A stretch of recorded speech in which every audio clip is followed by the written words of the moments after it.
கர்த்தருடைய பரிசுத்த நாமத்திற்கு ஸ்தோத்திரம். இன்னைக்கு நம்ம கொலைசேர் 1வது அதிகாரம் 21வது வசனத்தை தியானிக்க இருக்கிறோம். கொலைசேர் 1:21 ஜெபத்தோடு இந்த செய்திக்குள்ளே கடந்து சொல்லுவோம்.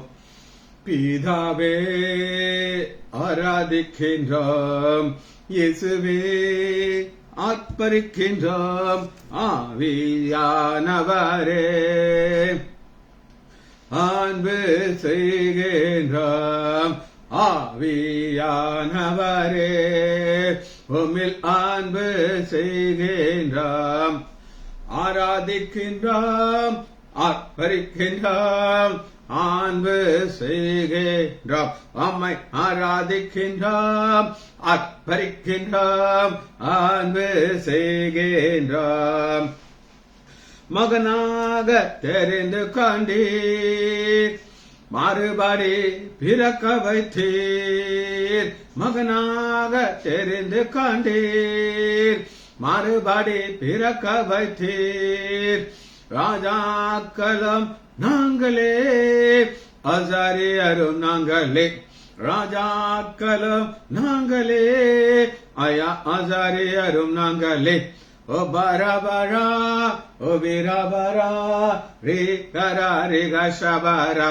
O bara bara, ligara, re kara, re ga ra ra, re bara ra. Pare sutare, parloga raja ve. பாரிசுத்தரே பரலோக ராஜாவே எப்போதும் இருப்பவரே இன்மேலும் வருபவரே. எப்போதும் இருப்பவரே ஐயா இன்மேலும் வருபவரே. ஆராதிக்கின்றோம், ஆர்ப்பரிக்கின்றோம், அன்பு செய்கின்றோம், அம்மை ஆராதிக்கின்றோம், ஆர்ப்பரிக்கின்றோம், அன்பு செய்கின்றோம். சகலமும் படைத்தவரே, சர்வ வல்லவரே. சகலமும் படைத்தவரே, சர்வ வல்லவரே. மகிமைக்கு பாத்திரரே, மங்காத பிரகாசமே. மகிமைக்கு பாத்திரரே, மங்காத பிரகாசமே. ஒபிரா ஒபரா ஒப்பரா ரிகஷபரா உபரா உபிரபரா உப்பரா ரிகரபரா ரிக ரிக ரிக ரிகரா விரக ரிக சபரா. தோத்திரமாம் கனமாம் வலமயோ பலனாம். தோத்திரமாம் கனமாம் வலமயோ பலனாம். மாட்சிமயம் துதியாம் எப்போதும் உண்டாகட்டும். மாட்சிமயம் துதியாம் ஐயா எப்போதும் உண்டாகட்டும். ஆராதிக்கின்றோம், ஆர்ப்பரிக்கின்றோம், அன்பு செய்கின்றோம், உம்மை ஆராதிக்கின்றோம், ஆர்ப்பரிக்கின்றோம், அன்பு செய்கின்றோம். உமது செயல்களெல்லாம் அதிசயமானவைகள். உமது செயல்களெல்லாம் அதிசயமானவைகள். உமது வழிகளெல்லாம் சத்தியமானவைகள். உமது வழிகளெல்லாம் சத்தியமானவைகள். இயேசுவின் நாமத்தினாலே ஜெபங்களை பிதாவே, ஆமென். கர்த்தருடைய பரிசுத்த நாமத்திற்கு ஸ்தோத்திரம். Arokiyaraj brother praise lord. செய்திக்கு போவோமா? கொலைசேர் 1வது அதிகாரம் 21வது வசனத்தை இன்னைக்கு தியானிக்கிறோம். முன்னே அந்நியரும் துர்க்கிரியைகளினாலே மனதிலே சத்துருக்களாக இருந்த உங்களை பரிசுத்தராகவும் குற்றம் அற்றவர்களாகவும் கண்டிக்கப்படத்தக்கதாகவும் தமக்கு முன்பாக நிறுத்தும்படி அவருடைய மாமிச சரீரத்தினாலே அடைந்த மரணத்தினாலே இப்பொழுது ஒப்புரவாக்கினார். பெரிய வசனம். சிம்பிளா சபைக்குள்ள ஒரு கூட்டம் இருக்கிறாங்க. முன்னே பழைய சிருஷ்டியா இருந்தாங்க, இப்பொழுது புது சிருஷ்டியா இருக்கு. இந்த புது சிருஷ்டிக்கு என்ன ஒரு ஆசீர்வாதம் அப்படின்னு கேட்டீங்கன்னா, அவருடைய மாமிச சரீரத்தினாலே அடைந்த மரணத்தினாலே இப்பொழுது ஒப்புரவாக்கி இருக்கார். ஒப்புரவு இந்த ஒப்புரவை நீங்க ஏற்கனவே பார்க்கலாம். 20ஆம் வசனத்துல தமக்கு முன்பாக ஒப்புரவாக்குள்ள அவருக்கு பிரியமா இருந்துச்சு. நாம் புறஜாதியா இருந்தோம். அந்த புறஜாதியானால என்ன அர்த்தம்னா, இஸ்ரேல் மக்களுக்கு ஆகாது. ஒரு கானானிய ஸ்திரீ சமாரிய ஸ்திரீனா அவங்களுக்கு பிடிக்க முடியாது. சமாரிய ஸ்திரீய அந்த வழியா போகக்கூடாதுங்கிறக்காண்டி சுற்றி போவாங்க, சமாரிய தேசத்தை சுற்றுவாங்க. ஆனா ஆண்டவர் நமக்கு ஒரு புதிய சிருஷ்டியாக மாற்றிருக்கிறார். இந்த செய்திக்கு, இந்த வசனத்திற்கு ஒரு பேரலான வசனத்தை நான் உங்களுக்கு சொல்கிறேன். எடுத்துக்கொள்ளாம 2 கொரிந்தியர் 5ஆவது அதிகாரம் 17ஆவது வசனம். 2 கொரிந்தியர் 5:17. ஒரு கிறிஸ்துவுக்குள் இருந்தால் புதிய சிருஷ்டியா இருக்கிறார். இதெல்லாம் பழைய சிருஷ்டி லிஸ்ட். பழையவைகள் ஒளிந்து போயின, எல்லாம் புதிதாயின. எல்லாத்தையும் ஆண்டவர் புதிதாக மாற்றுகிறார். மனுஷன் அதேதான். இவன் என்ன நீங்க பாக்குறீங்க, இதே சிஜித் லைசான்றது தான் 2000க்கு முன்னாடி பழைய சிருஷ்டி, இப்ப புதிய சிருஷ்டியா நம்ம பார்க்கணும். ஆண்டவர் ஒரு மனிதனை புதிய சிருஷ்டியா மாற்றும் போது அந்த நோக்கத்தை மாத்திடுவார். நோக்கம், மோட்டிவ். சரி, முதல்ல ஒரு மனிதன் உங்களுக்கு காட்ட போயிடும். புதிய சிருஷ்டியாக ஆண்டவர் மாற்றினவர். அப்போஸ்தலர் 9ஆவது அதிகாரம் 18ஆம் வசனம்.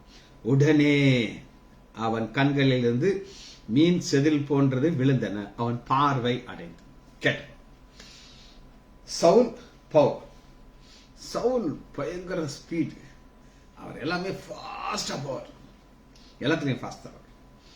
ஆனா அவர் ஆண்டவர் என்ன செஞ்சாரு, ஒரு புதிய சிருஷ்டியாக மாத்துறதுக்கு ஒரு அடி படார்னு அடிச்சு தரையில விழ வச்சார்.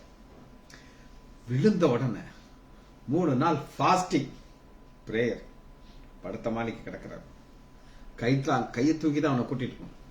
இவர் எங்க இருந்து வருகிறார் அப்படின்னு கேட்டீங்கன்னா பாருங்க, தமஸ்கு 9ஆவது அதிகாரம் 1ஆம் வசனம்.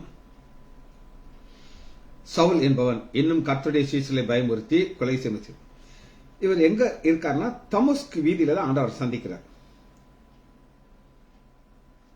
3 அவன் பிரயாணப்பட்டு போய் தமஸ்கு சமீப போது ஒரு வழி. இப்போ தமஸ்கு வீதியில சந்திச்சவரை ஆண்டவர் எங்க தான் போக சொல்லுகிறார் அப்படின்னு கேட்டீங்கன்னா 6வது வசனம் பாருங்க. அவன் நடுங்கி திகைத்து. நடுங்கி திகைத்துங்கிறது என்ன அப்படின்னு கேட்டீங்கன்னா, அந்த பழைய சிருஷ்டிக்கு ஆண்டவர் ஒரு பயத்தை கட்டிடுறார். இங்க பாரு, நீ ஓடுனதெல்லாம் ரைட்டு, நான் வேஸ்ட். பயந்து நடுங்கி நான் என்ன செய்ய சித்தமா இருக்கிறேன் என்று சித்தம், தேவ சித்தம் அப்படின்னு சொல்லி ஒவ்வொருத்தருக்கும் ஒவ்வொரு வித்தியாசம். எனக்கு ஆண்டவர் கொடுத்த தேவ சித்தம்னா பைபிளை டீச் பண்றது. உங்களுக்கு எப்படி அது தெரியும்னு கேட்டீங்கன்னா, 2000 ரட்சிக்கப்பட்டதுல இருந்து ஆண்டவர் டெய்லி எனக்கு ஒரு மெசேஜ் கொடுக்கிறாரு. திங்கள் வியாழன் டபுள் மெசேஜ், ஞாயிற்றுக்கிழமை சங்கீதம். இதுதான் என்னுடைய அழைப்பு. அதை நான் தொடர்ந்து ஓடுறதுக்கு என்னை புதிய சிருஷ்டி அடிச்சுக்கிறேன். ஒரு கிறிஸ்துவுக்குள் இருந்தால் புது சிருஷ்டி ஆகிறான், பழையவைகள்லாம் ஒளிந்து போயிடுச்சு. பழைய சிருஷ்டி ஒளிந்து போகணும், புதிய சிருஷ்டி வரணும். ஏன் அப்படின்னு கேட்டீங்கன்னா, இந்த கொலைசீர்ல நம்ம பார்க்கிறோம். 1ஆவது அதிகாரம் 21. முன்னே அந்நியரும் துர்க்கிரியார்கள். அந்நியரும் துர்க்கிரியா இருந்த நம்மள பிடிக்கிறார். அத சவுல பிடிக்கிறார். பிடிச்சு என்ன செய்யறாரு அப்படின்னு கேட்டீங்கன்னா, 11ஆம் வசனம் பாருங்க. அப்போஸ்தலர் 9:11. அப்பொழுது கர்த்தர் நீ எழுந்து. ஒருத்தருடைய ஸ்பீட அடிச்சு தரையில தூக்கி போட்டுட்டு எழுதும்போது தூசிலான்னு நம்ம முதலீட்டு எடுத்துக்கணும். எழுந்து நேர் தெரு எனப்பட்ட தெருவுக்கு போய் யூதாயா அவன் ஜபம் பண்ணுகிறான். புது சிருஷ்டி செபிக்கணும். பழைய சிருஷ்டியால் ஜபம் பண்ண முடியாது. நான் ரட்சிக்கப்படுறேன், எனக்கு ஜபம் பண்ண என்னன்னே தெரியாது. நான் அப்படியே பையன் முழங்கால் போடுவேன், என்ன ஜபம் பண்ண தெரியாது. எந்திரிச்சு என் மனைவி கேட்பா, ஜபம் பண்ணிட்டீங்களா? அம்மா தெரிஞ்சா தானே ஜபம் பண்றது. இப்ப சத்தமா ஆண்டவர் துதிக்கிற சத்தம் வரும்போது என் பேரன் ஸ்டீவ் இங்க படுத்திருந்தானா வையறேன், சவுண்ட் வரக்கூடாது. புது சிருஷ்டி என்ன செய்யணும்? ஜெபிக்கணும். அதான் ஆண்டோட எதிர்பார்ப்பு. ஜெபங்கிறது என்ன அப்படின்னு, உறவு. பிதாவாய் தேவன் பரலோகத்தில் இருக்கிறார், நம்ம இந்த பூமியில இருக்கிறோம், நம்ம முழங்கால் போடுகிறோம். நான் துதிக்கும் போது ஒரு துதி பாடலோடு தான் நான் ஆரம்பிப்பேன். பிதாவே ஆராதிக்கின்றோம், இயேசுவே அர்ப்பணிக்கின்றோம், ஆவியானவரே அன்பு செய்கின்றோம். இது சவுலுக்கு தெரியாது, பவுலுக்கு தெரியும். ஜெபிக்க ஆரம்பிக்கிறார். நேற்று 5வது வசனத்தில் பாருங்க, அப்போஸ்தலர் 9:15 காட்ஸ் பிளான் ரிவீல் பண்ணுகிறாங்க. பரலோகம் ஒவ்வொருத்தருக்கும் ஒரு திட்டம் வச்சிருக்குங்க. எல்லாருக்கும் ஒரே மாதிரி அறிவு இருக்காது, எல்லாருக்கும் ஒரே மெமரி பவர் இருக்காது. ஒரு சிலருக்கெல்லாம் நூற்றுக்கணக்கான வசனங்கள் மனசுல வச்சிருப்பாங்க. சொல்ல ஆரம்பிச்சா சொல்லுவாங்க. இவ்வளவு மெமரி பவர் இருக்கேம்மா, இன்னைக்காவது ஆண்டவருக்காக யூஸ் பண்ணிருக்கியா? அது செய்ய மாட்டேன். ஒரு கிளிப்பில்ல மாதிரி சொன்னதை அப்படியே சொல்லிடுறேன். எனக்கு அந்த மெமரி எல்லாம் கிடையாது.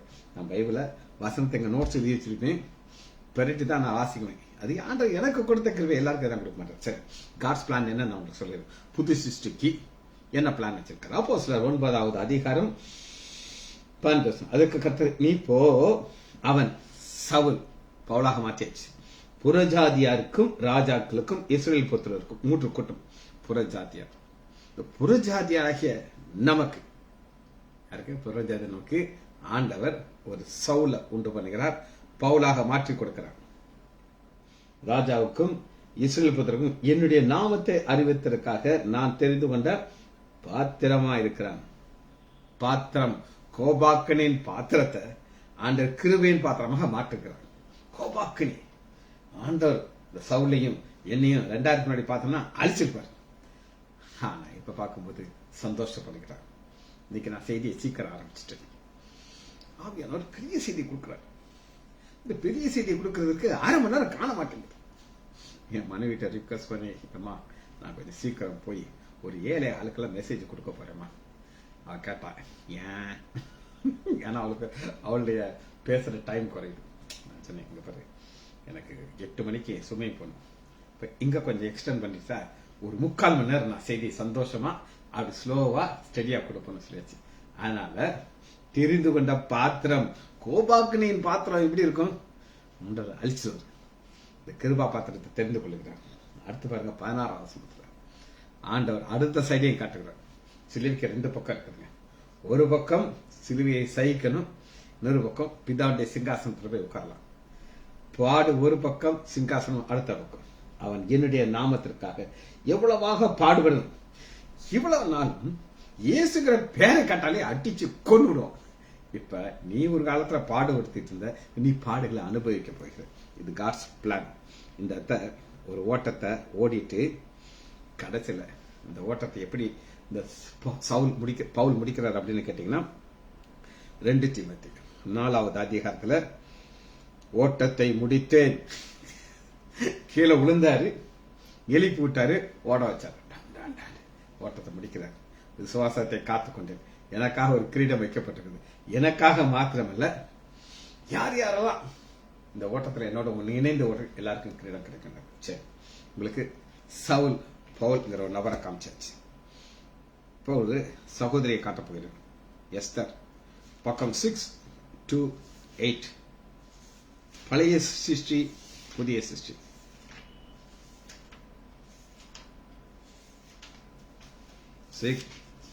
to 8 எடுத்துக்கொள்ளுமா? எஸ்தர் 4வது அதிகாரம் 11வது வசனம். ஒரு சட்டம் வர்றதால எல்லாம் ஹாப்பி, சந்தோஷமா இருக்காங்க. எஸ்தருக்கு தலையில முகுடம் வச்சாச்சு, அவர் ராஜஸ்ரீங்கிற ஒரு பேர் கிடைச்சிருச்சு. உங்களுடைய ஃபேவரட் யார் அகஸ்துவ ராஜாவேனா? எஸ்தர் தான் எனக்கு ரொம்ப பிடிக்கும் அப்படின்னு அவர் சொல்லுவார். நான் சொல்ல பைபிள் சொல். உங்களுக்கு எத்தனை ராணிகள் இருக்கு? ஐயா, எத்தனையோ இருக்குதுங்க. ஆனா எனக்கு யாரை பிடிக்கும்? ஒரு பெண்ணை தான் எனக்கு ரொம்ப பிடிக்கும். அப்ப அந்த எஸ்தருக்கு எப்படி இருக்கும்? சந்தோஷம். அந்த ராஜாக்கு அந்த 100கணக்கான பெண்கள் இருக்கும்போது இப்படியே தேடுவார். யாரைங்க தேடு? எஸ்தரை தேடுறீங்க அப்படின்னு சொல்லி எஸ்தரை பார்த்தோம்னா எஸ்தர் கொஞ்சம் கூச்சப்படும். ராஜா நீ பாக்குறாரு அப்படின்ட்டு, வா பக்கத்துல உட்காருங்கிறாரு, உட்கார்ந்துக்குவாங்க. அப்படி ஜாலியா போயிட்டு இருக்கு. இது பழைய சிருஷ்டி, பழைய பெண் எஸ்தர். ஆனால் ஒரு பிரச்சனை வருது. எஸ்தர் 4வது அதிகாரம் 8வது வசனம். யூதர்களை அழிக்கும்படி ஆண்டவர் ஒரு புதிய சிருஷ்டியாக மாத்துறதுக்கு ஒரு புதிய சூழ்நிலைக்குள்ள கொண்டு வர்றார். அது உங்களுக்கு பிடிக்காது. கழுகு தன் கூட்டை கலைத்து தன் குஞ்சைகளை தள்ளி விடும். இதற்கு அது பறக்கணும். இப்ப எஸ்தர் ஜெபம் பண்ண தெரியுமா? தெரியும், ஆனா பண்ண மாட்டேன். உபவாசம் பண்ண தெரியுமா? தெரியும், பண்ண மாட்டேன். ஏன் எல்லாம் ஸ்மூத்தா போகுது, நான் எதுக்கு ஜெபம் பண்ணணும், நான் எதுக்கு உபவாசம், எனக்கு இருக்கா அப்படின்னு சொன்ன எஸ்தருக்கு ஒரு நியூஸ் வருது. யூதர்களை அழிக்கும்படி சூசான் நிலை பிறந்த கட்டளின் நகலை கொடுக்கிறார். அப்ப இந்த நேரம் என்ன சொல்றாருன்னா, ராஜாவிடத்திலே போய் தன் ஜனத்திற்காக விண்ணப்பம் பண்ண அவளுக்கு சொல்ல சொன்னான். இப்ப என்ன நடக்குது அப்படின்னு கேட்டீங்கன்னா, இந்த நேரம் தான் ஒரு புது சிருஷ்டியை நீங்க பார்க்கலாம். 16 இந்த நியூஸ் வந்த உடனே ஒரு பயம் வந்துருச்சு. எப்ப பயம் வந்தா தாங்க நம்ம ஜெபம் பண்றோம்.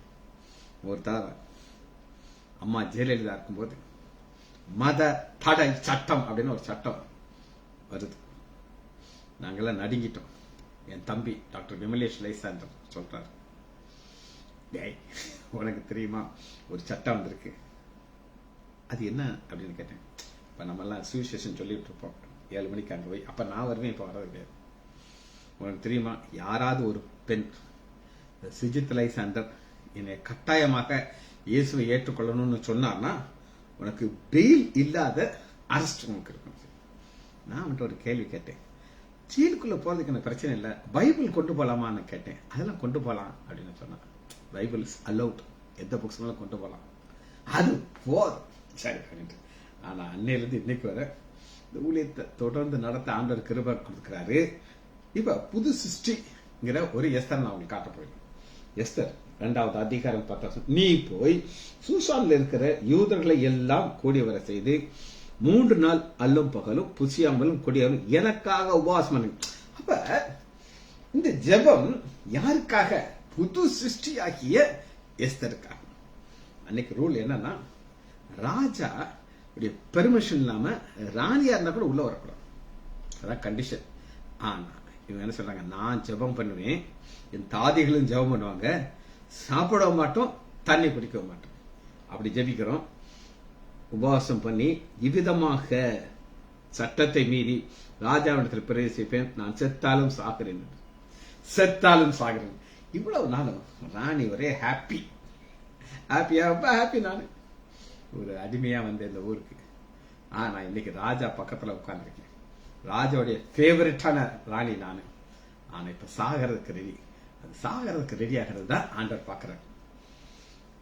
மரணம்னாலும் நம்மளை பிரிக்க முடியாது. ரூத் அந்த அளவுக்கு ஸ்ட்ராங். இது கொண்டு வருவதற்கு ஆண்டவர் ஒரு சில காரியத்தை அனுப்புகிறார்.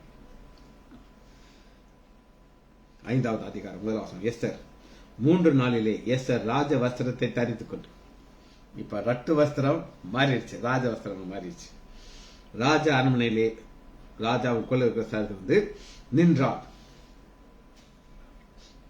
பாருங்க, கொஞ்ச நேரத்துல ராஜா வந்து உன்னை யார கேட்டுட்டு நீ வந்த, செங்கோலை காட்டினா தானே நீ வரலாம், இவளை கொண்டு தலையாயிடுனா கூட ரெடி, நோ ப்ராப்ளம் அப்படின்னு சொல்லி இப்ப வந்து நின்று அவளுடைய கண்களிலே அவன் கண்களிலே தயவு கிடைத்தது. நீங்க ஒண்ணு செய்யுங்க, ஆண்டவர் ராஜ சமூகத்தில் நிக்கிறதுக்கு ஆண்டவர் புது சிருஷ்டியாகிய எஸ்தருக்கு தயவு கொடுத்தார். சரி, அடுத்து ஒரு நபரை காட்டும். இது ஒரு பழைய சிருஷ்டி, புதிய சிருஷ்டி. இந்த பழைய சிருஷ்டியும் புதிய சிருஷ்டி பேரெல்லாம் அதே தான், பேரெல்லாம் மாத்தணும். ஆதியாகமம் 16வது அதிகாரம் 6வது வசனம். ஆதியாகமம் 16:6. இப்ப அநேகர் லேட்டா வந்திருக்கீங்க. நீங்க என்னக்கலாம் கொலேசியர் செய்தியிலேயே இந்த வார்த்தையை சொல்லிட்டு இருக்கீங்க அப்படின்ட்டு உங்களுக்கு வசனத்தை வாசிங்க, அப்பதான் பண்ணுங்க. கொலேசியர் 1வது அதிகாரம் 21வது வசனம். முன்னே அந்நேரும் துர்க்கரியினாலே மனதில் சத்துருக்க வந்த உங்களை, இது பழைய சிருஷ்டி. ஒருவன் கிறிஸ்துவுக்குள் இருந்தால் புதிய சிருஷ்டியாகிறான், பழையவைகள் எல்லாம் ஒளிந்து போச்சு. இப்ப இவங்கள்ட்ட பழையவைகள் எல்லாம் ஒளிஞ்சு போய் புது சிருஷ்டியாக மாத்துகிறார். எப்படி மாத்துகிறாரு அப்படின்னு கேட்டீங்கன்னா, உங்களை புது சிருஷ்டியை பரிசுத்தராகவும் குற்றமற்றவர்களாகவும் கண்டிக்கப்படத்தக்களும் தமக்கு முன்பாக நிறுத்துவதற்காக அவருடைய மரண சரீரத்திலே அடைந்த மரணத்தினாலே இப்போது ஒப்புறது. அந்த சிலுவையில் என்ன நடக்குது அப்படின்னு கேட்டீங்கன்னா, நம்முடைய பாவங்கள் எல்லாம் இயேசு கிறிஸ்து மேல வந்துருச்சு. நம்மளை புது சிருஷ்டியை மாத்திட்டார். மரித்தார், அடக்கம் பண்ணப்பட்டார், 3ஆம் நாள் உயிர்த்தார். சரி, உங்களுக்கு எஸ்தர் ராணியை காட்டியாச்சு. 3வது ஒரு நபரை பார்க்க போறோம். ஆதியாகமம் 16வது அதிகாரம் 6வது வசனம். அதற்கு ஆபிரகாம் ஆரம்பிக்கிறது. சாராய் ஆகாரை கடினமாக நடத்தினபடினாலே அவளை விட்டு ஓடி போன. இந்த சாராய் கடினமாக நடத்தின ஆகார் பழைய சிருஷ்டி. எப்படி பழைய சிருஷ்டி அப்படின்னு நான் சொல்றேன். இந்த பழைய சிருஷ்டிக்கு சொல்றோம். யாராவது ஏதாவது சொல்லிட்டானா, நீ எப்படி சொல்லலாம்? யாரு தெரியுமா? நான் ஆகார், நான் எகிப்துல இருந்து வந்தவர். நாங்கெல்லாம் லெஸ் பட்ட ஆளுகே கிடையாது. அப்படியே ஸ்ட்ராங்கா இருப்பாங்க தெரியுமா? சும்மா இல்ல எங்களை பத்தி நினைக்காத அப்படின்ட்டு அவர் நடந்த சம்பவத்தை சொல்லுவான். அது என்ன அப்படின்னு கேட்டீங்கன்னா, அவருடைய கேரக்டர் எப்படி இருக்கும் அப்படின்னு கேட்டீங்கன்னா, ராஜா இருப்பார். அந்த ராஜா கடினமான இருதயமா இருக்கும். தலை சங்காரம் பிள்ளையவே காலி பண்ணாலும் கண்டுகிட மாட்டார். பிரமுக நினைச்சு வர்றது தெரியுமா? சாரட்டெல்லாம் ரெடி பண்ணிடுறாரு, விரட்டிட்டு வருவார். அந்த நேரம் அறிவு இருக்க வேண்டாமா அவனுக்கு? ராஜாவா? ராஜாதான்.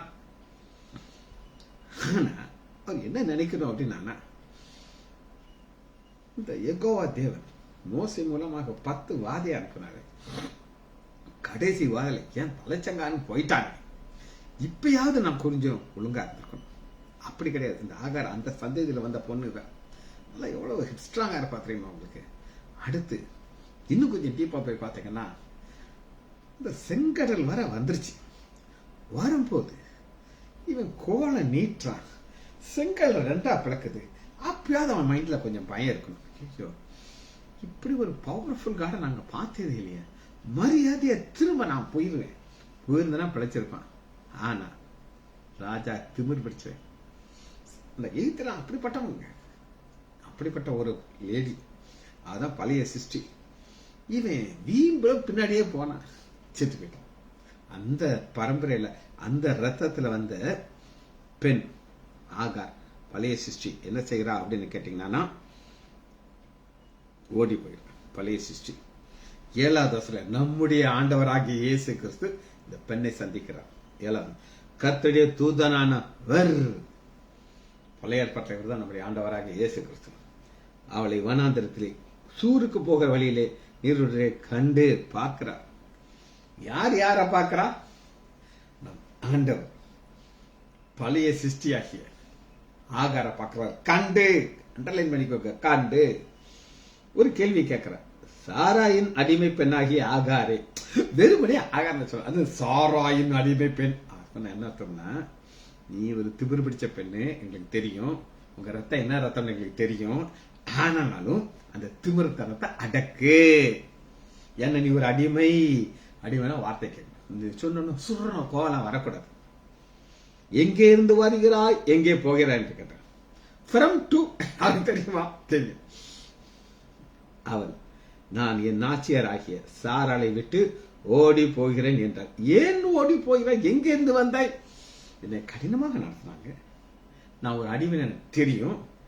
ஆனால் நான் ஒரு பழைய சிருஷ்டி, எனக்கு கோபம் வந்துருச்சு, அதெல்லாம் சொல்ல மாட்டேன். அப்பொழுது கர்த்தருடைய தூதன், நீ உன் நாச்சரண்டைக்கு திரும்ப போய் அவள் கைக்கிலே அடங்கியிரு. அடங்கி இருக்கிறது யாரால முடியும்? புதிய சிருஷ்டியால் தான் அடங்கும். ஆனா நீ அடங்கி இருந்தால் உனக்கு என்ன ஆசீர்வாதம்? அந்த புதிய சிருஷ்டிக்கு என்ன ஆசீர்வாதம் அப்படின்னு கேட்டனா, கர்த்தருடைய தூதனானவர் அவளை நோக்கி, உன் சந்ததியை மிகவும் பெருக பண்ணுவேன். அது எண்ணி பெருகை முடியாது, கவுண்ட் பண்ண முடியாத அளவுக்கு நான் எக்ஸ்பிளைன். ஆனா நீ புதிய சிருஷ்டியா மாறணும். இந்த சுரண கோவெல்லாம் வரக்கூடாது, அடங்கியிருக்கும். நீ கர்ப்பவதியாகி ஒரு குமாரனை பெறுவாய் அப்படின்னு சொன்ன உடனே அதுக்கு பேரையும் சொல்லிட்டாரு, இஸ்மவேல். 11 கண்டு, யார் யார பார்த்தா? ஆகார ஆண்டவர் பார்க்கிறார். அதனால அப்பொழுது அவள், என்னை காண்பவரை நானும் என்ற கண்டேன் அல்ல சொல்லி, என்னை காண்கிற தேவன். முதலாக ஒரு பெண், ஒரு அடிமை பெண், ஒரு எகிப்து தேசத்து பெண் ஆண்டவருக்கு பெயர் கொடுக்கிறார். என்னை காண்கிறவரை நான் கண்டேன்னு சொல்லி. அப்பொழுது துறவுக்கு எல் லஹோரிங்கிற பேர் அது இருக்குது. இந்த தெரு இது அங்கதான் இருந்துச்சு. ஆனா அடிமை பெண்ணை ஆண்டவர் ஆசீர்வதிக்கிறார், உயர்த்துகிறார். தேவன் எல்லாத்துக்குமே ஒன்று பிக்ஸ் பண்ணி வச்சுட்டார், பாதையை. இந்த பாதை அங்கதான் இருந்துச்சு. நம்ம தான் போகணும். இன்னைக்கு புது சிருஷ்டியால தான் ஆண்டவர் வார்த்தைக்கு கீழ்ப்படிய முடியும், மற்றதெல்லாம் கீழ்ப்படிய முடியாது. அந்த பாதையை ரெடியா வச்சிட்டாரு. அந்த அது ஊற்ற காட்டும், அதை போயின பாதையை பிக்ஸ் பண்ணிட்டாரு. நாம தான் போகணும். சரி, இன்னொரு நபரை பார்க்க போறோம். ஏசா ஒரு பழைய சிருஷ்டியால ஆசீர்வாதத்தை எப்படி இழக்கிறான் அப்படின்னு நான் காட்டப்படும். ஆதியாகமம் 27வது அதிகாரம் 34வது. ஆதியாகமம் 24:34. ஏசா யாக்கோபு. இதுல 2 பேர்ல ஏசா யாருக்கு பிரியமானோன்னா அப்பாக்கு. ஏன் அப்படின்னு நீங்க கேட்டீங்கன்னா, ஒரு சாப்பாட்டு பிரியர். இவரு வேட்டையெல்லாம் ஆடுவார். இவரு வனசஞ்சாரி. வனசஞ்சாரி என்ன செய்வாங்க அப்படின்னு கேட்டீங்கன்னா, ஒரு 10-15 யங் பாய்ஸ் இருப்பாங்க, வீட்டில் அடங்காத பயிலுங்க. அவங்களாம் ஒரு குரூப்பை சேர்ந்துருவாங்க. அப்படித்தான் நான் பார்த்துருக்கேன். இந்த சீரரை குடிங்க ஒன்னாச்சிருவாங்க, கஞ்சாடிங்க ஒன்னாச்சிருவாங்க, சீட்டுலாம் ஒன்னாக்கலாங்க. அந்த மாதிரி இவருக்கு ஒரு டீம். இதுல லீடர் யாருன்னா ஏசா. அப்படியே எல்லாரும் பாடி பில்டரா இருப்பாங்க. பாடி பில்டர் கிடையாது, ஓட வேண்டியது, வேட்டையாட வேண்டியது, மரத்துல ஏற வேண்டியது. இப்ப போயிட்டு வந்து வேட்டையால பெஸ்ட் நேரா கொண்டு அப்பாட்ட கொடுத்துருவேன். எப்பா பாருங்கப்பா, வேட்டையில பெஸ்ட் உங்களுக்கு கொடுத்துருக்கேன். அவரு நல்லா அப்படி ரசிச்சு ருசிச்சு அம்மா டேஸ்டா வச்சு கொடுக்கும் வேட்டைக்கறி. இந்த வேட்டைக்கறி சரிக்கிறதுனா அது ஒரு தனி கலை இருக்குது. என்னுடைய சொந்தக்கார ஒரு அம்மா இருக்கும், மாப்பிள்ளைக்கு மாட்டுக்கறி வச்சு கொடுக்கும். நான் சாப்பிட்டுக்கேன். உரப்பு நாக்க பிடுங்குச்சு. என்னங்க இப்படி உரைக்குது? அது வேற ஒண்ணும் இல்லை, என் மாப்பிள்ளை கொஞ்சம் நல்லா தண்ணி அடிப்பாரு, அவருக்கு நாக்கில் அந்த சுழ பிடிக்கணும். நமக்கு தெரியும் மாப்பிள்ளைக்கு ஒரு உரப்பு சேர்க்கணும். வேட்டைக்கறிக்கு எவ்வளவு உரப்பு சேர்க்கணும்னு அம்மாவுக்கு தெரியும். சரி, கொடுத்தாச்சு, சமைச்சாச்சு. இப்ப என்ன நடக்குது அப்படின்னு நீங்க பாத்தீங்கன்னா, 34வது வசனம் பாருங்க. ஏசா தன் தகப்பனுடைய வார்த்தையை கேட்ட உடனே மிகவும் மனம் கசந்து உரத்து சத்தமிட்டு அலறி கண்ணீர் விட்டார். எல்லாம் போச்சையா, வேட்டையா ஆடணும். இத்தனை வருஷமா எங்க அப்பனுக்கு நான் எத்தனை வேட்டைக்கறி கொடுத்துருப்பேன், ஒரு செகண்ட்ல என்னை ஏமாத்திட்டானேன்ட்டு ஒரே சோகமா இருக்காரு. ஆனா இவர் ஒரு பழைய சிருஷ்டி, இவரால் புது சிருஷ்டி ஆக முடியல. ஆண்டவர் முதல்ல சொல்லிட்டார், நான் ஏசாவை வெறுத்து. ஏன் வெறுத்து? அங்கதான் பாயிண்ட். ஏன் வெறுத்தார் அப்படின்னு நீங்க கேட்டீங்கன்னா, இவர் என்ன செய்யல, இந்த பாதையை மாற்றவே இல்லை. என்ன அப்பா அம்மாக்கு என்ன பிடிக்கும், தேவ சித்தம் என்ன அப்படின்னு கேட்டாங்க. 28வது அதிகாரம் முதல் வசனம் ஆண்டவர் சொல்றாரு, யாக்கோபை நான் நேசிக்கிறேங்கிறார். ஏன் யாக்கோபல், நீ அவனை ஆசீர்வதித்து நீ கானானிய குமார்த்தியை பெண் கொள்ளாமல். கானானிய பெண்ண நீ கல்யாணம் கட்டக்கூடாதுப்பான்னு சொல்லி அப்பா சொல்றாரு. இவரும் கெட்டல. ஆனா இந்த ஈசா இருக்காங்க, ஏசா அழாமா, ஆசீர்வாதம் போச்சா கண்ணீர் விட்டு அழுவான், மனம் திரும்ப மாட்டான். அப்பாவுக்கு பிரியமில்லாத காரியத்தை செய்யறாரு பாருங்க. 8வது, கானானுடைய குமாரத்திகள் தன் தகப்பனுடைய ஈசாக்கின் பார்வைக்கு ஆகாதவர்கள் என்பது ஏசா அறிந்திருந்தாலும். அப்பாவுக்கு பிடிக்காதா? நான் செய்வேன். ஏசா எப்படிங்க ஆசீர்வாதம்? இது பழைய சிருஷ்டி, அதனால புதிய சிருஷ்டியாக மாற முடியாது. ஆசீர்வாதம் கையை விட்டு போயிடுச்சுனா அலறிவான், கத்துவான். ஆனா என்ன செய்ய மாட்டாரு, மனம் திரும்ப மாட்டார். அவ்வளவு கடினமான மனிதன். சரி, அதனால இவனால ஆசீர்வாதத்தை பெற்றுக்கொள்ள முடியாது. அடுத்து பாருங்க 9வது வசனம் பாருங்க. ஆதியாகமம் 28:9. ஏசா இஸ்மவேல் இடத்திலே போய் தனக்கு முன்னிருந்த மனைவிகளும் அன்றி ஆபிரகாமுடைய குமாரனாகிய இஸ்மவேலின் குமார்த்தியாகிய நெதியேலுடைய சகோதரியாக மாக்குதல். அதாவது இன்னொன்னு நான் கடுப்பாக்குறேன், பிடிக்காதுன்னு தெரியும், இருந்தாலும் இன்னொரு பொண்ணை அங்க நான் கல்யாணம் கட்டி வச்சேன். அதுக்கப்புறம் இவரை நீங்க எந்த ஆசீர்வாதமும் அவர் கிடைக்காது. ஆண்டவர் சொல்லுகிறாரு, இந்த ஆசீர்வாதத்தை பெற்றுக்கொள்றதுக்கு நமக்கு தேவை என்னங்கிறது ஒரு வசனத்தை காட்டுறேன். 2 கொரிந்தியர் எடுத்துக்கொள்ளுங்க, 4வது அதிகாரம் 18. 2 கொரிந்தியர் 4:18. நமக்கு ஒரு புதிய பாதை ஆண்டு வச்சிருக்கிறார், புதிய சிஷ்டியா மாத்திருக்கிறார். அந்த புதிய பாதை, புதிய சிஷ்டத்துல நம்ம சிலதை பார்க்க முடியாது. 2 கொரிந்தியர் 4வது அதிகாரம் 12. ஏனென்றால் காணப்படுகிறவைகள் அநித்தியம், காணப்படாதவைகளோ நித்தியம். காணப்படாதவை பரலோகத்தை பார்க்க முடியாது, அது நித்தியமானது. இயேசுவை பார்க்க முடியாது, அது நித்தியமானவர். ரத்தத்தை பார்க்க முடியாது, அது நித்தியமான ஒரு ரத்தம். நம்முடைய பாவங்களை கழுவி ஆர்க்கும் நடத்துறது. கிரீடங்களை எங்க பார்க்க முடியாது, ஆனா இருக்குது நமக்கு. சொல்லிக்கிட்டே இருக்கலாம். பரதேசம் பார்க்க முடியாது, அது நித்தியம். இன்னைக்கு நீங்க பாக்குறீங்க இந்த 2 கஸ்தூரி ரோட்ல இருக்கிற அருமையான வீடு, ஏசி எல்லாம் போட்டு உட்கார்ந்துக்கிட்டு இருக்கேன். ஆனா ஒரு நாள் இது என்னை விட்டு போயிடும். அந்த இது நமக்கு அந்த வித்தியாசத்தை பார்க்க தெரியும். சரி, அடுத்து நம்ம பார்க்க போயிடும் ஒரு புது சிருஷ்டி. 1 சாமுவேல் எடுத்துக்கொள்ளுங்க, 10வது அதிகாரம் 10வது வசனம். சவுல் ராஜா ஆகிறதுக்கு முன்னாடி, இப்ப கீசன் குமார் கழுத பின்னாடியே போனார். இப்ப சாமுவேல் அபிஷேகம் பண்ணிட்டார். 10வது அதிகாரம் 1 வசனம், தலைமையில் அபிஷேகம் பண்ணிட்டார். அந்த அபிஷேகம் பண்ணன உடனே ஒரு புதிய சிருஷ்டியாக மாறுகிறார். எப்படி மாறுகிறார் அப்படின்னு நீங்க கேட்டீங்கன்னா, 10வது அதிகாரம் 10வது வசனம், 1 சாமுவேல். அவர்கள் அந்த மலைக்கு வந்தபோது இதோ தீர்க்கதரிசிகள் கூட்டம் அவனுக்கு எதிராக வந்தது. அப்பொழுது தேவனுடைய ஆவி அவன் மேலே இறங்கியதினாலே அவனும் அவர்களுக்குள்ளே தீர்க்க தரிசனம் சொன்னான். தீர்க்க தரிசனம்ங்கிறது என்ன, எதிர்காலத்தில் நடக்க போகிறத ஆண்டவர் விளக்குறார். நான் தீர்க்க தரிசனங்கிற சப்ஜெக்டுக்குள்ள நான் போகல, கடல் அது. ஆனா என்ன நான் உங்களுக்கு சொல்ல விரும்புகிறேன் அப்படின்னு கேட்டீங்கன்னா, ஒரு மனிதன் இவ்வளவு நாளும் அவனுடைய வாயிலிருந்து என்ன வார்த்தை வந்து கொண்டிருந்துச்சுன்னா, கழுத காணும். ஐயா நீங்க எங்க கழுதைய பாத்தீங்களா? அம்மா அக்கா என் கழுதைய பாத்தீங்களா? கழுத காணுக்கா, அப்பாட்ட எப்படிக்கா போறதுன்ட்டு ஒவ்வொருத்தரையும் போறவன் வரவனெல்லாம் கழுத கழுத கழுதன்னு சொல்லி தேடி தேடி தேடி போனான். இப்படி போய் அப்புறம் அடுத்த கவலை வந்துருச்சு அவனுக்கு. அச்சோ, கழுதைய தேடி போன என்னைய நம்மள அப்பா தேடுவாங்க. அடுத்த கவலை, கழுத காணா போச்சுங்கிற ஒரு கவலை, அடுத்த கவலை. இப்படி சொல்லியிருப்பான் அந்த விளக்கம். அப்பா சாப்பிட்டு இருப்பாரா, அப்பா தூங்கி இருப்பாரா, நம்மளை கட்சி கவலைப்பட்டு இருப்பாரு. இது 2. 3வது என்ன சொல்லுவார் அப்படின்னு கேட்டீங்கன்னா, பென்னிமீன் கோத்திரத்துல நான் ரொம்ப சின்ன கோத்திரத்தங்க, நான் குட்டி கோத்திரம், என்னை யாருமே விரும்ப மாட்டாங்க. இப்படி எல்லாம் புலம்பலா பாடிட்டு இருக்காரு. எரேமியன் புலம்பலோட பெரிய புலம்பலா இருந்திருக்கும். எப்ப வரானா தீர்க்க தரிசனம் சொல்றவர். எப்ப தீர்க்க தரிசனம் சொல்லிட்டாரோ அப்ப பாருங்க,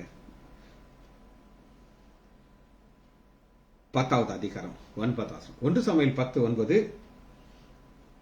சாமுவேலை விட்டு போகும்படி திரும்பின பொழுது தேவன் அவனுக்கு வேறே இருதயத்தை கொடுத்தார். வேறே இருதயம், இதாங்க முக்கியமானது. இந்த இருதயங்கிறது என்ன அப்படின்னு நீங்க கேட்டீங்கன்னா, அந்த இருதயத்திலிருந்து வருகிறதா பொல்லாதவைகள் சிந்தை, என்னென்னலாம் வேண்டாதெல்லாம் உள்ள வரும். ஆனா ஆண்டவர் அந்த இருதயத்தை வேற புதிய இருதயத்தை கொடுத்துட்டார். இந்த புதிய இருதயம் என்ன சொல்ல ஆரம்பிக்குது அப்படின்னு கேட்டீங்கன்னா, 6வது வசனம். அப்பொழுது கர்த்தருடைய ஆவி உண்மையில இறங்குவார், அவர்களோடு கூட தீர்க்கதரிசனம் சொல்லி வேறு மனுஷன் ஆவாய். வேறே மனுஷன், புதிய மனுஷன் சொன்னேன். 2 கொரிந்தியர் நம்ம பார்த்தோம், புதிய சிருஷ்டி. அந்த புதிய சிருஷ்டியாக ஆகணும்னா ஆண்டவர் உங்களுக்கு எப்படி மாத்திருக்காரு அப்படின்னு கேட்டீங்கன்னா, நம்ம எப்படி இருந்தோம் வாசிப்போமா? கொலைசியர் 1வது அதிகாரம் 21 முன்னே, புதிய சிருஷ்டி ஆகிறதுக்கு முன்னாடி முன்னே அந்நியரும் துர்க்கிரியல்னாலே மனதிலே சத்துக்களும் இருந்த உங்களை பழைய சிருஷ்டியை புதிய சிருஷ்டியாக மாத்துகிறார். பரிசுத்தராகவும் குற்றமற்றவர்களாகவும் கண்டிக்கப்பட்டதாகவும் தமக்கு முன்பாக நிறுத்தும்படிக்கு அவர் முன்னாடி நினைக்கிறோம். அதற்கு அவர் மாமிசத்துல பாடுபட்டாரு, நம்மளை கூட நிறுத்திட்டார். அதனால சவுல் வாழ்க்கையில எப்படி அவர் மாறினார் அப்படின்னு கேட்டீங்கன்னா, ஒரு தீர்க்கதரிசியா மாறிட்டார். 9வது அதிகாரம் 27 வசனத்துல சாப்பிட்டாச்சு, விருந்தெல்லாம் முடிஞ்சிருச்சு. 3 பேர் ஒன்னா நடக்கிறாங்க, வேலைக்காரர்கள். ஏன்னா இவங்கதான் கூட வந்தாங்க. இங்க இருந்தா ஒருத்தர் வந்து காசே கொடுத்தான் காணிக்க. அப்ப என்ன சொல்லுவான், அது கிட்ட கிட்ட அப்படி ஒட்டிட்டே வர்றாரு. யாரோட? ஏசாவோட. அப்ப ஒட்டி ஒட்டி ஒட்டி ஒட்டி வராரு. ஆண்ட சொல்றாரு, சவுலே அவன் கொஞ்சம் தள்ளி நிக்க, ரொம்ப ஒட்டிக்கிட்டு வரான் அவன் கூட. சாமுவேல் சவுலை பார்த்து, வேலைக்காரர் முன்னே நடந்து போக சொல்லு. அப்படி அவன் நடந்து போனான். அப்பொழுது, நான் தேவனுடைய வார்த்தையை உனக்கு தெரிவிக்கும்படி நீ சற்றே தரித்து நில். நீ தரித்து நில், ஸ்டாப் பண்ணு. அவனுக்கெல்லாம் போட்டு முன்னாடி நான் தேவனுடைய வார்த்தையை சொல்லுவேன்னு சொல்லிட்டு அதை சொல்றதுக்கு முன்னாடி கொம்பு எடுக்கிறாரு. அபிஷேக தரித்த தலையில ஊற்றி அவர் ஒரு ராஜாவாக அபிஷேகம் பண்ணுகிறார். அபிஷேகம் பண்றதுக்கு காரணம் என்ன அப்படின்னு கேட்டீங்கன்னா, இப்பதான் சொல்றாரு, அந்த கவலையெல்லாம் போயிடுச்சு, அலைச்சல் எல்லாம் போயிடுச்சு, அப்பாவுக்கு கொடுத்த கவலையெல்லாம் போயிடுச்சு. ஒரு சூப்பர் மனுஷனாக ஆண்டவர் வேற மனுஷனாக மாற்றிட்டார். அதனாலதான் 10வது அதிகாரம் 6வது வசனத்துல நீ வேற மனுஷனாக. சரி, இன்னும் ஒரு நபரை மட்டும் பார்த்துட்டு இந்த செய்தியை முடிக்க போயிடும். இவனும் ஒரு பழைய மனுஷனை ஆண்டவர் புதிய மனுஷனாக மாற்றினார். பழைய மனுஷன் புதிய மனுஷனாக ஆண்டவர் மாற்றினார். யார் பாப்போமா? நியாயாதிபதிகளை எடுத்துக்கொள்ளுங்கள். 14வது அதிகாரம் 19வது வசனம். 14, 19. இது சிம்சோன். சிம்சோன்ல ஒரு பழைய மனுஷன் இருந்தாரு, புதிய மனுஷன். பழைய மனுஷன் பயங்கர பவர்ஃபுல் மேன். அதாவது ஹெர்குலிஸ் மாதிரி இருப்பாரு. எல்லாமே அவருக்கு ஈஸி. ஒரு ஆட்டு வாயை கிளிக்கிறாப்புல சிங்கத்து வாயை கிளிப்பார். ஒரு கழுத வாய் தாடையை வச்சு அடிச்சு எல்லாத்தையும் காலி பண்ணுவார்கள். ஆனா